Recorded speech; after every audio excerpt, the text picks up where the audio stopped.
magkarelyebo itong sina Jong at Erwin. Sa pinapasadang tricycle ay marami silang hindi pinagkakaintindihan na umabot na pati sa pakikipagrelasyon ninyo, nasira na Erwin at Jong. Okay, Jonalyn. Nagsasama na kayo ni Erwin nung merong naging something-something sa inyo ni Jong, di ba? Opo. Okay. So ano ang nagustuhan mo kay Jong? Parang brainwash lang naman po ako niyan ni Jong. Sinisiraan niya po sa akin yung asawa. Sinisiraan niya po yung asawa. Ni Jong, Opo. si Erwin, anong sinasabi? Na nambababae po daw, kaya hindi po daw. Ay! Ang lapit nun, ha? Sandali lang. Ang gusto kong malaman, Jong, ano yung mga paninirang ginawa mo kay Erwin? Nambababae po siya. Nang bababae ba talaga o gawa-gawa mo lang yun? Gagawa ko lang po. Ano? Gagawa ko lang po para po makuha ko asawa niya. Amigawan ko. Yun nga, Kuya Jong. So, ibig sabihin, hindi mo ba alam na ikaw ang may problema dito? Kasi ang pinagmulan nito, Jong, ikaw. Nanligaw ka. Nanligaw ka na alam mong may kinakasama. At ang kinakasama'y kababata mo, karelyebo mo pa sa pagpapasada. Tapos ikaw naman, ang tanong, maligaya ka ba kay Erwin? Oh. Ay, bakit naulit? So bakit naulit nung July tapos may August pa? Siyempre, po yung asawa niya po. Parang na-develop lang din po ako sa asawa niya eh. Ah! Maligaya ka pa ba, Jonalyn, kay Erwin? Opo. Opo. Ikaw, Erwin, maligaya ka ba kay Jonalyn? Kahit niloko ka na niya? Nang 2 beses? Hindi na po.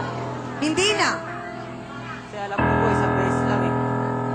2 beses nga lang ba, Jonalyn? Opo. Ikaw, Bona, 1 beses lang? Opo. Masaya ka ba kay Jong? Opo. Pinipilit ko naman kung ano yun eh. Hindi, bakit mo pinipilit?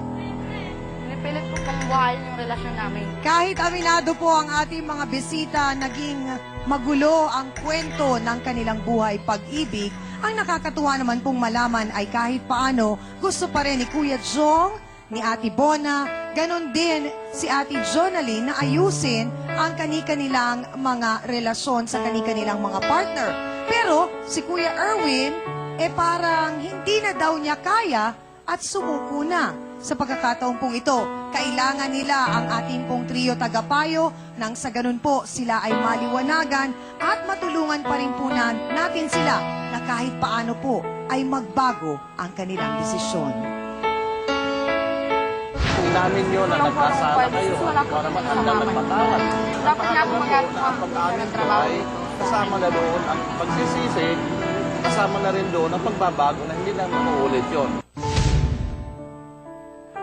Sana po pinahalagaan ninyo at binigyan nyo ng importansya yung kahit nasa sandaling panahon na nakausap nyo ang ating trio tagapayo ay pinakinggan ninyo mabuti at ninamnam nyo ang mga naging payo nila para sa ikaayos ng inyong mga buhay. Bago lamang tayo maghiwalay, may mensahe pa sila sa inyo, Attorney Acosta. Sa kalagayan ng 2 panig na ngayon ay dumulog dito sa face-to-face, ang relasyon o pakikisama ng babae at lalaki bilang sila ay magsasama na mag-asawa ay hindi laruan, kundi ito ay seryosong bagay. Sa panig ng puti, sinasabi ng panig ng puti na nagmamahalan sila. Ngunit hindi sapat ang pagmamahalan upang maging matatag ang isang relasyon. Sa kalagayan din ng nasa pula, gayon din ang aking may advice sa inyo. Hindi kayo dapat pabigla-bigla. Bagaman kayo nagsasama pa rin ngayon, ngunit kinakailangan ay isipin nyo at maging malalim kung ano ang nais ninyo sa inyong relasyon. Kalayaan nyo yan, irerespeto namin. Ngunit sa kahuli-hulihan, dapat bawat panig nagkamali, kinakailangan kilalanin nila yon at kinakailangan magpatawad at humingi ng tawad ang bawat panig sa isa't isa. Yun lamang.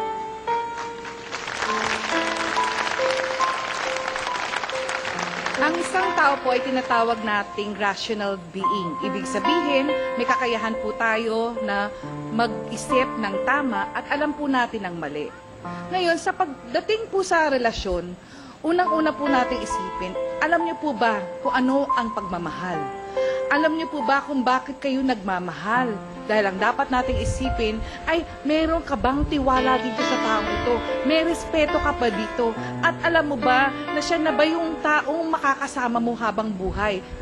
Kung yun ay hindi niyo maisip at nagkakaroon pa kayo ng kalayaan na magbago-bago ng isip at magsusubok ng ibang tao na baka sakasakali ito ay may gusto sa akin, ma-develop kami, hindi po yun ang pundasyon para magkaroon kayo ng mabuting samahan at sasabihin nyo, dapat magsama pa tayo kasi naiintindihan naman natin yung isa't isa. Pero babalik at babalik pa rin yung pagkakataon na baka gumawa kayo ng mali. Unang-una po, Jong, ikaw ang naunang pumasok dito upang dumulog at magreklamo laban kay Bornok. Ngunit ikaw pala ang pinag-ugatan ng kasalanan at pagkakamali at gulo dito. Nagkaroon kayo ng isang ugnayan, kayo magkababata, na magkarelibo kayo sa isang bagay, sa isang tricycle ba yun? At ginawa niyo naman na magkarelibo naman kayo sa isang tao, sa iyong kinakasama. Kaya ngayon, ay nagkagulo ito, dapat ayusin. Ang pag-amin po na hindi sinasamahan ng tinatawag nating pagsisisi ay hindi po magandang positibong aksyon sa isang tao. Ang pag-amin na sinasamahan ng guilt feeling at pagsisisi, iyon ay nagbibigay ng direksyon ng pagbabago.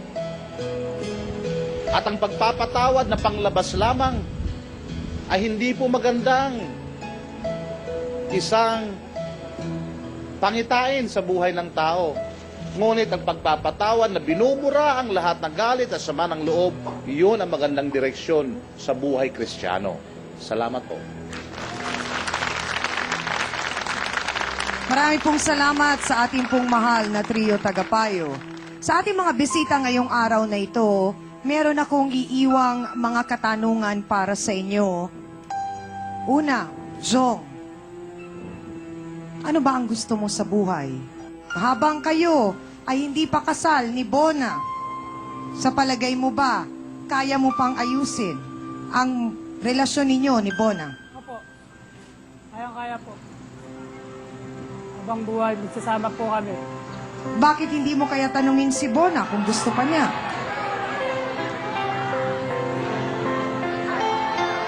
Sabi, kaya mo ba relasyon natin? Sus, kilig naman yung isa. Oh.